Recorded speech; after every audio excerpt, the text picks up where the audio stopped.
Pour moi, ce qui était important, c'était absolument pas de diriger les enfants. Et je voulais qu'ils soient vraiment partie prenante au projet.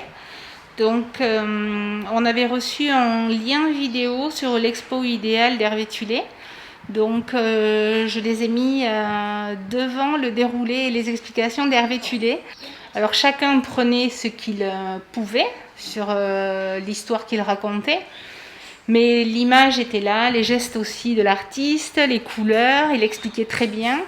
Et je voulais qu'ils voient les couleurs qu'on pouvait utiliser et surtout les gestes qu'en fait on était totalement libre et que les supports aussi on était libre d'en faire ce qu'on voulait. C'est-à-dire on pouvait déchirer, on pouvait coller. Et rien que d'entendre le mot, on pouvait déchirer les papiers. Voilà, je voulais qu'ils se saisissent de cette liberté complète. Et donc, une fois qu'on a vu ça, on a sorti plein de papiers de couleurs, des papiers noirs, des papiers blancs.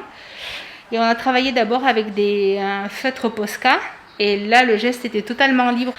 Ils ont fait exactement ce qu'ils ont voulu avec les différents pinceaux, des pinceaux rainurés, des pinceaux qu'ils font tourner, qui font des formes de fleurs.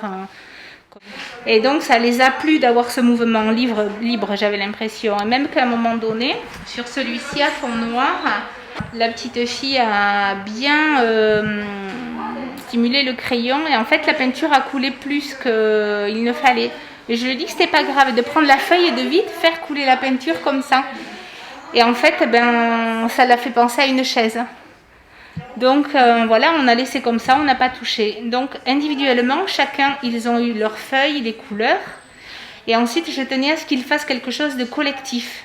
Donc on avait découpé le papier crépon, on avait essayé de le défaire, donc ça déchirait. Donc on était dans l'idée que le support, le papier, les outils qu'on utilise, on est libre d'en faire ce qu'on veut, on peut les déchirer. Ils les ont positionnés exactement comme ils ont voulu. Pour moi, ce qui est important, c'était de respecter exactement l'endroit qu'ils avaient choisi parce qu'ils étaient tous les trois autour de cette grande feuille et vraiment on avait l'impression qu'ils réfléchissaient à savoir où je positionne mon rouge, mon vert. Enfin, voilà, ils étaient vraiment dans ce tableau collectif, quoi.